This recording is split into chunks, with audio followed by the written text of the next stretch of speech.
ॐ ज्ञानतिमिरान्धस्य ज्ञानञ्जनशलाकया चक्षुरुन्मिलितं येन तस्मै श्रीगुरुवे नमः।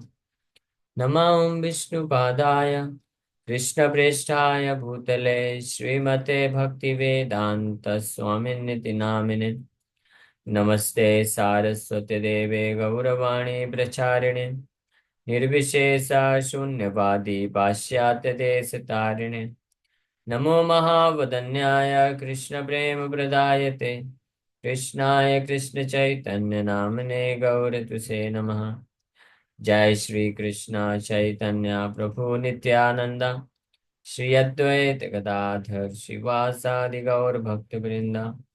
हरे कृष्णा कृष्णा कृष्णा हरे हरे, हरे राम राम राम हरे हरे। हरे कृष्णा। तो आप सभी भक्तों का हार्दिक स्वागत है आज के भगवद गीता के डिस्कशन में। तो हम लोग आज चर्चा कर रहे हैं श्रीमद् भगवद गीता यथारूप, और इसका चौथा अध्याय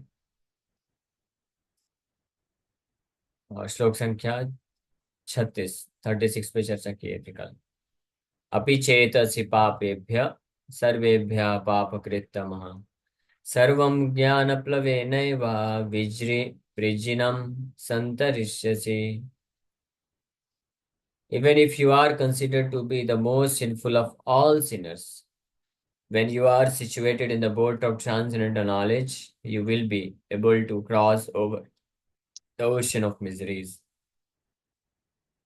तो इस श्लोक में भगवान कृष्ण ने ये चर्चा की है, ये बता रहे हैं कि अगर कोई व्यक्ति सर्व पापकृतमः सर्वेभ्य पापकृतमः, कि सारे प्रकार के पापियों में सर्वश्रेष्ठ पापी भी क्यों ना हो, लेकिन उसके सारे के सारे पाप सर्वम ज्ञान प्लवेन, ज्ञान के नाव में, ज्ञान रूपी नाव में अगर वो प्राप्त कर लेता है तो सारे पापों से पार जा सकता है, संतरिष्य से उद्धार हो सकता है। तो इसमें हम लोग कल चर्चा किए थे विस्तार से। अब भगवान उदाहरण दे रहे हैं, graphic example, analogy, graphic analogy दे रहे हैं ताकि हम विजुलाइज कर सके, देख सके ये कार्य कैसे होता है। यथैधांसि समिद्धोऽग्निर् भस्मसात् कुरुते अर्जुना यानग्नि सर्वकर्माणि भस्मसात् कुरुते तथा। कि किसी को डाउट ना आ जाए, संशय उत्पन्न हो सकता है ना कि ऐसे कैसे हो सकता है कि इतने सारे करोड़ों करोड़ों जन्मों के पाप, इतने बड़े बड़े पाप, उसका इतना भयानक फल होता है। और आप बोल रहे हैं कि केवल ये दिव्य ज्ञान, शुद्ध भक्ति का अगर ज्ञान हो जाए किसी के पास, हाँ, तो उससे वो सब नष्ट हो जाता है। ऐसा हो सकता है क्या? इतने सारे फिर शास्त्रों में प्रायश्चित ये सब क्यों बताए गए? वो सब प्रायश्चित वगैरह करने पड़ते हैं, इसलिए कोई सरल तरीके से नहीं समझ पाता है कि इतना आसानी से कैसे हो सकता है। भगवान उदाहरण दे रहे हैं, भौतिक एनालॉजी है, उदाहरण ये समझाने के लिए दिया जाता है कि ये संभव है, हो सकता है। तो कैसे हो सकता है, इसको वर्णन भगवान इस तरह से इस श्लोक में कर रहे हैं। As a blazing fire turns firewood to ashes, O Arjuna, so does the fire of knowledge burn to ashes all reactions to material activities। जैसे ब्लेजिंग फायर होता है, जो भभकती हुई अग्नि होती है, वो लकड़ी को, सूखी लकड़ी को स्पेशली राख में बदल देती है। यानी लकड़ी का अस्तित्व पूरा खत्म हो जाता है, राख में बदल जाता है। उसी प्रकार से so does the fire of knowledge, ज्ञान अग्नि, ज्ञान की जो अग्नि है, burn to ashes all reactions to material activities. हाँ, भौतिक कार्य कर्तव्य किए हुए, भौतिक कर्तव्यों के जितने भी फल होते हैं उसको जला के भस्म कर देते हैं। तो भस्म सात कुरुते अर्जुना, तो पूर्ण रूप से ये जो कार्य करती है, ये कौन सी ज्ञान अग्नि की बात कर रहे हैं? Fire of knowledge, fire of pure devotional service. ये हम लोग ऑलरेडी चर्चा कर चुके हैं कि हालांकि ज्ञान भी कई अलग अलग स्तर का होता है। गुह्य ज्ञान होता है, गुह्यतर ज्ञान होता है, गुह्यतमम ज्ञान होता है, द मोस्ट पावरफुल नॉलेज, जो सर्वश्रेष्ठ ज्ञान होता है उसको क्या बोलते हैं, भक्ति योग का ज्ञान बोलते हैं। भक्ति योग, शुद्ध भक्ति योग, भगवान का श्रवण कीर्तन स्मरण करना उस चेतना में। जैसे कि प्रभुपाद जी तात्पर्य में लिखे, proper understanding of one's constitutional position in relationship to Krishna is so nice that it can at once lift one from the struggle for existence and which goes on in the ocean of nescience। कि proper understanding, पूर्ण रूप से ये जो समझ है अपनी वास्तविक स्थिति को भगवान कृष्ण के संबंध में, इसको बोलते हैं प्रॉपर नॉलेज। ये पूर्ण एक दिव्य ज्ञान होता है। और इस पे जब स्थित होकर के कोई कार्य करता है तो वो प्रैक्टिकल नॉलेज कहलाता है, तो वही विज्ञान हो जाता है। ज्ञान का ही जो परफेक्ट एप्लीकेशन, ज्ञान पूर्ण रूप में जब प्रकट होता है, या पूर्ण ज्ञान जब होता है, जब विज्ञान हो जाता है। विज्ञान मतलब विशेष ज्ञान, विशिष्ट ज्ञान। विज्ञान मतलब प्रैक्टिकल। तो जो भी भक्त पूर्ण श्रद्धा के साथ कृष्ण को यह जानते हुए कि कृष्ण परम भगवान है और हम उनके नित्य सनातन अंश हैं, दास हैं, और हम उन पे निर्भर हैं, इस भावना से जो निरंतर कृष्ण का सेवा करते हैं, उनका भजन कीर्तन करते हैं, श्रवण कीर्तन करते हैं, वो परफेक्ट विज्ञान कहलाता है। यानी टॉप मोस्ट ट्रांसेंडेंटल नॉलेज, सबसे बड़ा दिव्य ज्ञान होता है वो। और इस प्रकार के दिव्य ज्ञान की जो शक्ति है, इसका वर्णन यहाँ पे कर रहे हैं। वो उस अग्नि के समान कार्य करता है जो कि समस्त प्रकार के भौतिक कर्तव्यों के फल को भस्म करके साफ कर देता है, राख बना देता है। इसी चीज को हम्म, ब्रह्म संहिता में ब्रह्मा जी भी बोलते हैं, कर्माणि निर्दहति किंतु च भक्ति भाजाम। ये जो कर्म का जो बंधन है, ये इम्पॉसिबल, असंभव है किसी भी जीवात्मा के लिए, चाहे मनुष्य तो छोड़ दीजिए, देवताओं के लिए, देवताओं के राजा सर्वश्रेष्ठ देवता इंद्र के लिए भी संभव नहीं। ब्रह्मा जी खुद बोलते हैं, यस्त्विन्द्र गोपमथवेन्द्र महो स्वकर्मा बंधानुरूप फल भाजनमातनोति कर्माणि निर्दहति किंतु च भक्ति भाजाम गोविंदमादिपुरुषं तमहं भजामि। यस्तु इंद्र गोपम, इंद्रगोप एक कीड़े का नाम होता है, इंद्रगोप, अथवा इंद्रम, इंद्रगोप से लेकर के इंद्र तक, अहो स्वकर्म बंधानुरूपम फल भाजनम, फल भाजनम, अपने अपने स्वकर्मा, अपने अपने कर्म के अनुसार बंधन में फंस करके व्यक्ति इस संसार में फल को भाजनम मतलब इंजॉय करता है और सफर करता है, या he is force to enjoy और सफर। हाँ, जैसे किसी का पुण्य कर्म है तो वो ना चाहते हुए भी उसको ऐश्वर्य मिलेगा, भौतिक सुख मिलेगा। कुछ भी नहीं करेगा तब भी उसके पास धन संपत्ति आ जाती है, ऐश्वर्य आ जाता है, भौतिक सुख के बहुत सारे अपॉर्चुनिटीज आते रहते हैं। हाँ, स्पेशली भक्तों के जीवन में ये बड़ा बाधक बन जाता है। जो भक्त नहीं है उनके, वो लोग तो इच्छा रखते हैं कि बहुत सारा सुख संपत्ति घर आवे, ऐसा इच्छा रखते हैं वो लोग, भौतिक सुख की कामना होती है, वो लोग प्राप्त करना चाहते हैं, मेहनत करते हैं। और दुख को नहीं चाहते हैं। ये भक्तों के जीवन में दुख तो खैर कोई नहीं चाहता, चाहे भक्त हो या अभक्त हो, दुख कोई नहीं चाहता। लेकिन जो सिंसियर डिवोटी होता है, वो इस भौतिक सुख से भी बचना चाहता है, क्योंकि भौतिक सुख जितना रास्ते में आएगा उतना उसका इस भौतिक संसार में फंसने का चांस रहेगा, भगवान की भक्ति से विचलित होने का चांस रहेगा। लेकिन ये कर्म इतने पावरफुल होते हैं कि कई बार कोई ऐसा भक्त है जो भौतिक सुख को त्यागना चाहता है, छोड़ना चाहता है, और उससे दूर भागता है, लेकिन भौतिक सुख उसके पीछे पीछे भागता है। जैसे उदाहरण के लिए, कोई पूरी तरह से अच्छे से गीता समझ लेता है, जान जाता है भक्ति का अर्थ, तो अब वो सोचता है कि अब मैं क्यों फालतू संसार के बंधन में फंसूं, ब्रह्मचारी बन जाता हूँ, और पूरी तरह से जीवन समर्पित कर देता हूँ कृष्ण के लिए, सेवा में लग जाता है। लेकिन अगर उसका पुण्य कर्म ऐसा ऐसा है पिछले जन्मों का कि उसको बहुत सारा भौतिक सुख मिलेगा, ऐश्वर्य मिलेगा, और पूजा लाभ प्रतिष्ठा मिलेगी, तो ब्रह्मचारी बनने के बाद भी इसके पीछे पीछे दौड़ के आते हैं। अब उसके लिए बड़ा टेंशन हो जाता है, बहुत हेडेक हो जाता है। वो बचना चाहता है, लेकिन वो जहां भी जाता है उसके पीछे पीछे आती रहती है। हाँ, तो वो भी एक प्रकार से फोर्स होता है, उसको रोक नहीं सकता कोई। तो जितनी मात्रा में जिस जिस तरह से दुख जो होता है पुण्य पाप कर्म करने के कारण दुख जो है फोर्सफुली आता ही है। कोई कितना भी अरेंजमेंट कर ले, जिसके जीवन में जो दुख लिखा रहता है वो उसको अवॉइड नहीं कर सकता है। व्याधियां आती हैं, तनाव आता है। कुछ लोग ऐसे होते हैं, बोलते हैं कि हम कहीं भी हाथ डालते हैं, कुछ भी जॉब धंधा करते हैं, कुछ भी कार्य करते हैं, केवल विपरीत फल ही मिलता है। हमारे साथ कभी अच्छा होता ही नहीं।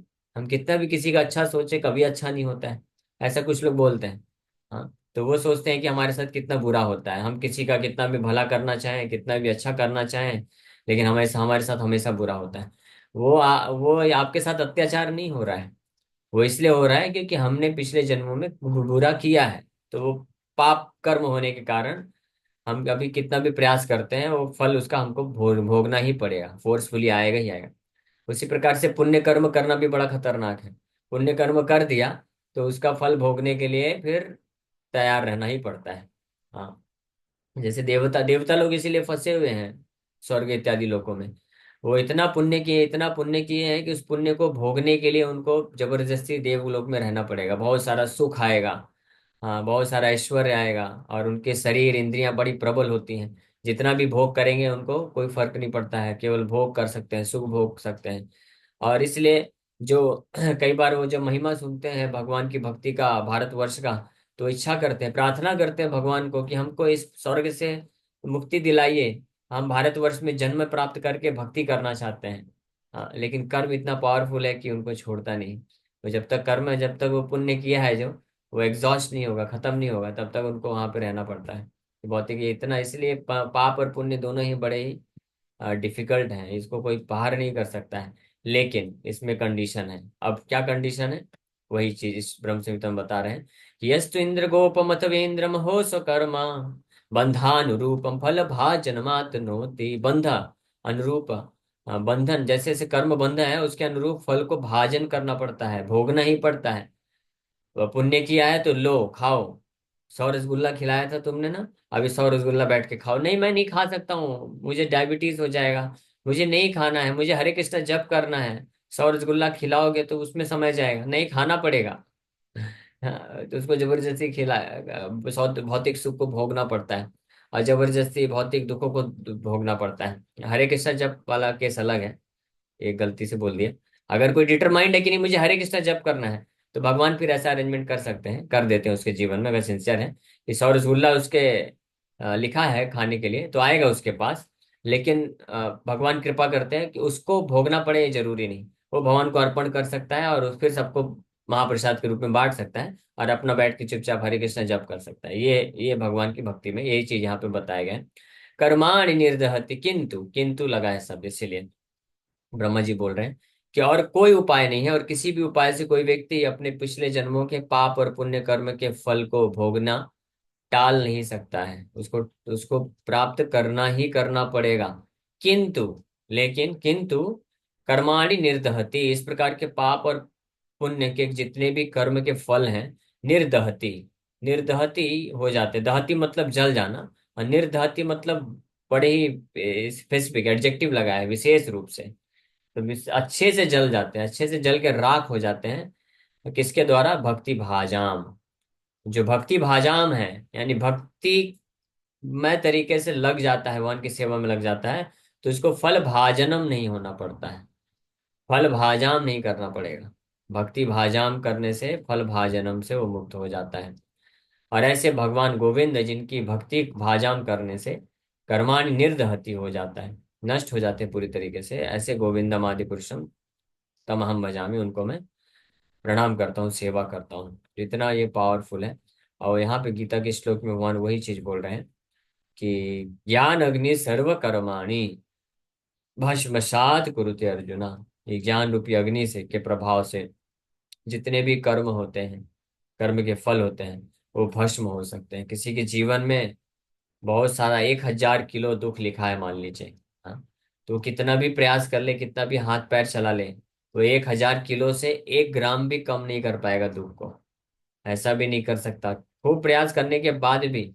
999 केजी, 999 केजी और 999 ग्राम भी नहीं कर सकता है उसको। 1,000 किलो अगर दुख लिखा है, तो पूरा का पूरा 1,000 किलो दुख उसको मिलेगा ही मिलेगा। और 1,000 किलो अगर सुख लिखा है, तो वो भी मिलेगा ही मिलेगा। हाँ, वो कुछ नहीं करेगा काम धंधा, फिर भी बैठ के कमाएगा। ऐसे ही ऐसे कई लोग हैं। ये सब बस बोलने वाली बात नहीं है, हम सब घर समाज में रहते हैं तो देखते हैं। कुछ लोग होते हैं जो बहुत मेहनत करते हैं, बहुत टेंशन लेते हैं, और फिर भी कुछ पैसा नहीं कमा पाते हैं। बहुत गलत गलत तरीके भी अपनाते हैं, फिर भी पैसा नहीं कमा पाते। और ऐश्वर्य नहीं आ पाता है। कुछ लोग होते हैं जो कुछ नहीं करते हैं, ज्यादा बुद्धि भी नहीं होती है, और कुछ अंगूठा छाप होते हैं, ज्यादा पढ़े लिखे नहीं होते हैं, 5वीं 8वीं फेल होते हैं, लेकिन ऐसा धंधा वगैरह कर लेते हैं, अरबपति बन जाते हैं। हाँ। और ये बड़ा कॉम्पिटिशन कॉम्बिनेशन है। कुछ लोग के पास पैसा खूब होता है लेकिन भोग नहीं सकते हैं, कुछ लोग के पास पैसा नहीं होता लेकिन भोग बहुत रहता है। तो ये अलग अलग पुण्य और पाप कर्म के कॉम्बिनेशन कॉम्बिनेशन से ये सारी क्रियाएं होती हैं। हाँ। जो बुद्धिमान लोग होते हैं वो समझ जाते हैं, समय रहते समझ में आ जाता है कि भाई ये सारी चीजें जो हैं, हम ज्यादा बिना प्रयास किए भी अपने आप ही सुख और दुख आता रहता है। तो ऐसे बुद्धिमान लोग फिर उस चीज के लिए प्रयास नहीं करते हैं जो अपने आप ही आता है। इसलिए नारद मुनि बताते हैं ऐसे बुद्धिमान लोगों के लक्षण। तस्यैव हेतो प्रयते को विदा न लभ्यते यत् भ्रमतामुपर्यदा तल्लभ्यते दुःखवदन्यथा सुखम कालेन सर्वत्र गभीररमहसा को विदा। बुद्धिमान लोग किस चीज के लिए प्रयास नहीं करते हैं और किस चीज के लिए प्रयास करते हैं, इस श्लोक में नारद मुनि बताते हैं। ये भागवत के पहले स्कंद के 5वें अध्याय का 18वां श्लोक है। Persons who are actually intelligent and philosophically inclined, ऐसे व्यक्ति जो वास्तविक रूप में बुद्धिमान हैं और जिनको सत्य का ज्ञान, सत्य के प्रति, दर्शन के प्रति जो प्रवृत्ति होती है, they should endeavor only for that purposeful end which is not obtainable even by wandering from the topmost planet Brahmaloka down to the lowest planet Patal। तो नारद मुनि सजेस्ट कर रहे हैं, आदेश दे रहे हैं कि जो वास्तविक रूप में बुद्धिमान व्यक्ति हैं उनको ऐसे किसी भी वस्तु के लिए, किसी भी व्यक्ति के लिए, किसी भी स्थिति के लिए प्रयास नहीं करना चाहिए, जो कि, हाँ, जो कि प्राप्त होती है कहाँ से? ये 14 लोकों में जो प्राप्त होती है, ब्रह्मलोक से लेकर के पाताल लोकों तक जो वस्तु, व्यक्ति, स्थिति प्राप्त होती है उसके लिए बिल्कुल प्रयास नहीं करना चाहिए। उसके लिए प्रयास करना चाहिए न लभ्यते, ब्रह्मलोक से लेकर पाताल लोक तक जो नहीं उपलब्ध है उसके लिए प्रयास करना चाहिए। और कारण बताते हैं, क्योंकि जो भौतिक सुख है इंद्रिय तृप्ति से जो मिलता है, it can be obtained automatically in course of time, अपने आप जैसे जैसे समय परिपक्व होता जाता है अपने आप वो मिल जाता है। और लॉजिक भी दे रहे हैं कि जिस तरह से जो दुख होता है वो अपने आप बिना इच्छा के प्राप्त हो जाता है उसी प्रकार से जब दुख, कोई व्यक्ति इस संसार में दुख नहीं चाहता है और बल्कि प्रयास यही करता है कि दुख हमको ना मिले ना मिले, लेकिन फिर भी दुख जो समय पे जो दुख लिखा रहता है वो अपने आप आ ही जाता है, और उसको वेलकम करना ही पड़ता है, स्वागत करना ही पड़ता है। कोई उपाय नहीं है कि नहीं नहीं नहीं हमको दुख नहीं चाहिए ना, हमने ऑर्डर नहीं किया था दुख। हाँ, दुख हमने ऑर्डर नहीं किया, तो आप हमारे पास डिलीवरी क्यों कर रहे हो? नहीं, ऑर्डर करो या नहीं करो, डिलीवरी तो डिलीवरी हम करने आए हैं, आपको मिलेगा ही मिलेगा, आपको लेना पड़ेगा और साइन भी करना पड़ेगा कि हाँ हमने एक्सेप्ट कर लिया है तो ऐसा है। उसी प्रकार से सुख भी, सुख का प्रोडक्ट भी लेके आएगा डिलीवरी बॉय, और वो आपको डिलीवर करके जाएगा फोर्सफुली, जबरदस्ती। कोई जबरदस्ती है क्या? हाँ जबरदस्ती है। क्या जबरदस्ती है? क्योंकि आपने पहले ऑर्डर किया था और पेमेंट भी कर दिया है, अब आपको ये लेना पड़ेगा, रिटर्न पॉलिसी नहीं है इसमें, ठीक है तो लेना पड़ेगा। ये डिलीवरी बॉय कौन है? काले न सर्वत्र गभीर रमहसा, ये काल, कालोस्मि, I am time, I am the destroyer of everything, भगवान कृष्ण बोलते हैं। डिलीवरी बॉय बन के आते हैं भगवान, डिलीवर करते हैं। हाँ, ऐसे तो कौन उनको मना कर सकता है। ये बड़ा अच्छा श्लोक है। अगर आप में से किसी भक्त को याद होगा, ये भागवत कथा पे हम लोग सुबह चर्चा कर चुके हैं। 31 जुलाई हम लोग वैकुंठ जगत में थे उस वक्त, मतलब भू वैकुंठ, पंढरपुर गए, यात्रा में गए थे। तो उसका जो आखिरी दिन था 31 जुलाई या 1 अगस्त के दिन इस श्लोक पे, और फिर 3 4 दिन बहुत डिटेल में इस पे चर्चा की। तो किसी को और डिटेल में चर्चा सुनना है तो रेफर कर सकते हैं, सुन सकते हैं। खैर एनीवे, यहाँ पे महत्वपूर्ण चीज हम लोग ये चर्चा कर रहे हैं कि काल के प्रभाव से अपने कर्म के अनुसार ये ऑटोमेटिकली मिलता है, कोई इसको डिनाई नहीं कर सकता है, नष्ट, मना नहीं कर सकता है, ये इतना पावरफुल है। लेकिन केवल और केवल एक ही उपाय है, अगर कोई पूर्ण रूप से शरणागति का भाव विकसित कर लेता है कृष्ण के प्रति, तो उसके सारे कर्म का हेर फेर कर देते हैं भगवान, यानी भक्ति से ही सब चेंज हो जाता है। ये इतना शक्तिशाली है। भौतिक सुख का भी, भौतिक सुख से जो भक्त होता है भौतिक सुख से बचना चाहता है तो भगवान उसको बचा भी लेते हैं। और जो भौतिक दुख है, ऐसे दुख जो उस भक्त के जीवन में आएंगे जिससे वो भक्ति से विचलित हो सकता है, तो ऐसे दुख को भी भगवान नष्ट कर देते हैं। लेकिन ऐसे भौतिक सुख या ऐश्वर्य या ऐसे भौतिक दुख जिनसे भक्ति में उसको प्रेरणा मिलेगी, तो भगवान उसको बचा के रखते हैं। क्योंकि अल्टीमेटली उस भक्त का इच्छा भी होता है कि मैं केवल वही चाहता हूँ जिससे मैं भक्ति में आगे बढ़ सकूं। तो ये भक्ति योग रूपी जो शुद्ध ज्ञान है, ज्ञान अग्नि है, वो सारे कर्मों को इस प्रकार से जला के राख कर सकती है। ये श्लोक में और बता रहे हैं। So that is perfect knowledge of self and super self and of their relationship is compared here in to fire. ये ध्यान रहे हमेशा, ये जो दिस ज्ञान अग्नि का भगवान बात कर रहे हैं, ज्ञान अग्नि, the fire of knowledge. What is that fire of knowledge? What is that knowledge? वो knowledge है क्या? वो है परफेक्ट नॉलेज, पूर्ण ज्ञान, आत्मा सेल्फ का, आत्मा का, सुपर सेल्फ भगवान का, और उन दोनों के बीच में संबंध का। ये जो ज्ञान होता है, इसको परफेक्ट नॉलेज बोला गया है। इसी को फायर से, अग्नि से कंपेयर किया गया है। So this fire not only burns up all reactions to impious activities, but also all reactions to pious activities, turning them to ashes। ये हम लोग चर्चा कर चुके हैं ऑलरेडी। ये जो अग्नि है, ये भगवान की शुद्ध भक्ति योग वाली जो अग्नि है, इसमें इतनी शक्ति है कि न केवल पाप के कर्मों को, फल को राख बना सकती है, बल्कि जितने भी पुण्य कर्म है उसके भी फल को आग बन जला के राख कर सकती है, ताकि जो भक्त है वो पूर्ण रूप से शुद्ध भक्ति में स्थित हो जाए। There are many stages of reaction. Reaction in the making, reaction fructifying, reaction already achieved, and reaction a priori। विशेष रूप से चार प्रकार के फल होते हैं। हाँ, बीजम, कूटम, प्रारब्धम, अप्रारब्धम। हाँ, तो ये चारों प्रकार के जो फल है, कर्म फल है, ये नष्ट हो जाते हैं। But the knowledge of constitutional position of the living entity burns everything to ashes. हर चीज को राख कर देता है।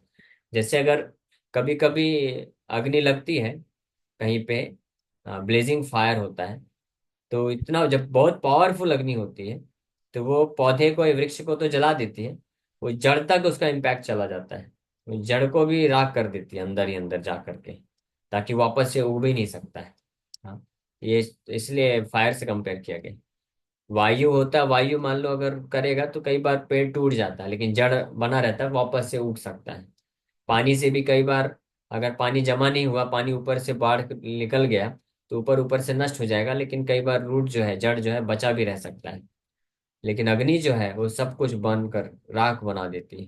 तो इसी प्रकार से ये जो ज्ञान अग्नि है, भक्ति योग वाली, perfect knowledge about the self, super self and their relationship is compared to here in to fire. हाँ, इसलिए हमेशा ध्यान रखिए, इस अध्याय का नाम है दिव्य ज्ञान। तो ये वास्तव में दिव्य ज्ञान क्या है? ये भक्ति योग का ही दूसरा नाम है। कभी भ्रमित नहीं होना चाहिए कि भगवान ने तो ज्ञान योग भी बोला है, कर्म योग भी बोला है। नहीं, कोई योग नहीं बोला है। भगवान केवल शुद्ध भक्ति योग बोल रहे हैं, भक्ति योग ही बोल रहे हैं हर जगह। नाम अलग अलग है, क्योंकि वास्तविक रूप में ज्ञान क्या है? वो यही है, perfect knowledge of self, super self and their relationship to the supreme lord. भगवान के बारे में, अपने बारे में परफेक्ट अंडरस्टैंडिंग होना, समझ होना, और भगवान के बारे में संबंध को जान जाना, उसी को ज्ञान बोलते हैं। और उस संबंध में स्थित होकर के कर्म करना, उसी को कर्म योग बोलते हैं। ये है क्या? ये तो भक्ति योग ही है ना, बस दैट्स ऑल, फिनिश। तो भक्ति योग, इसलिए भगवद गीता में भक्ति योग के अलावा भगवान ने कुछ नहीं बोला है। और इस भक्ति योग रूपी ज्ञान अग्नि के प्रभाव से सब कुछ जल के राख हो सकता है। इस भौतिक जगत का अस्तित्व जीवात्मा का नष्ट हो सकता है। When one is in complete knowledge, all reactions, both a priori and a posteriori, are consumed। यानी प्रारब्धम अप्रारब्धम, जो प्राप्त हो चुका है और जो प्राप्त होने वाला है भविष्य में, ऐसे हमारे आगे के लाखों लाखों जन्म निर्धारित हो सकते हैं, हो चुके होंगे पिछले कई लाखों जन्मों के फल के अनुसार। तो आगे के सारे जन्म का हिसाब किताब, फल राख हो जाएगा, और जो अभी मिल रहा है वो भी राख हो जाएगा। इतना शक्तिशाली है। In the Vedas Brihadaranyaka Upanishad it is stated, उभे उहै वैशायेते तरत्यमृता साधु व साधुनी। One overcomes both the pious and impious reactions of work. ये बृहदारण्य उपनिषद में भी इस बात को वर्णन किया गया है कि व्यक्ति इस प्रकार के दिव्य ज्ञान में जब स्थित होता है, तो उसके प्रभाव से दोनों प्रकार के पुण्य और जो पाप के जो फल हैं, दोनों को जला के राख कर सकता है। That is the greatest potential of this भक्ति योगा। ओके, तो शिक्षा यहीं पे विराम करते हैं। Thank you very much. Hare Krishna, Hare Krishna, Krishna Krishna Hare Hare, Hare Ram Ram Ram. किसी भक्त का कोई प्रश्न है तो पूछ सकते हैं। मेरा प्रश्न थोड़ा अलग है, क्या मैं कर सकती हूँ? गीता से अलग है। अच्छा, पहले हम लोग वो प्रश्न ले लेते हैं जिनका ये आज के श्लोक से संबंधित है कुछ, उसके बाद आपका ले लेंगे माता जी।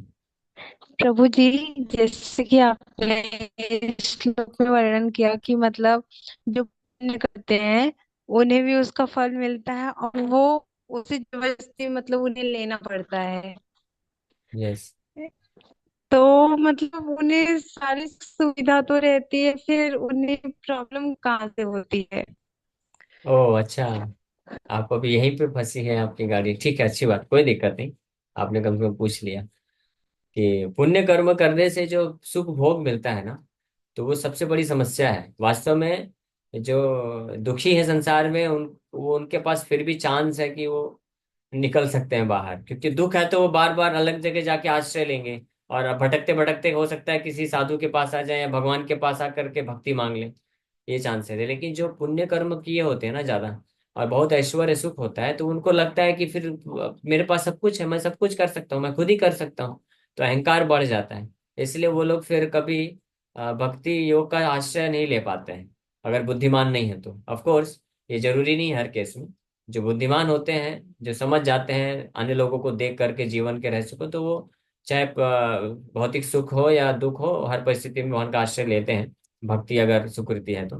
लेकिन प्रायः ये देखा जाता है, ये कुंती महारानी भी बोलती हैं, भोग ऐश्वर्य प्रसक्ता वो क्या है, अ, श्रीमान सुतः श्रीमान, कैसा है वो श्लोक। जन्म ऐश्वर्य सुत श्री। हाँ, जन्म ऐश्वर्य कुमार। सुतः श्री भी ये दमाद मदः पुमान। इसके कारण जो मद उत्पन्न हो जाता है ना, अहंकार हो जाता है। तो न एवारहति त्वाम विधातुम वै त्वाम अकिंचन गोचर।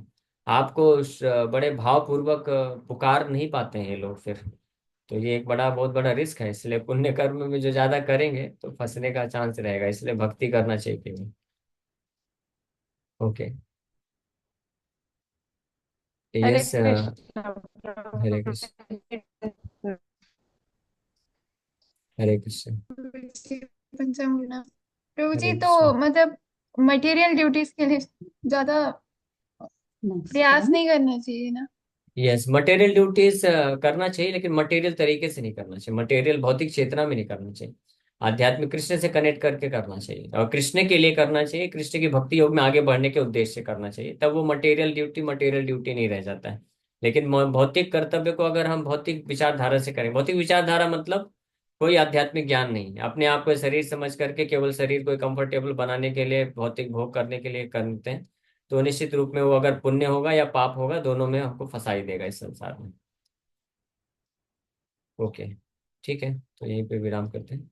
हरे कृष्ण। बाकी प्रश्न कुछ भक्तों के हैं, आप रामकथा में आइए, ले लेंगे।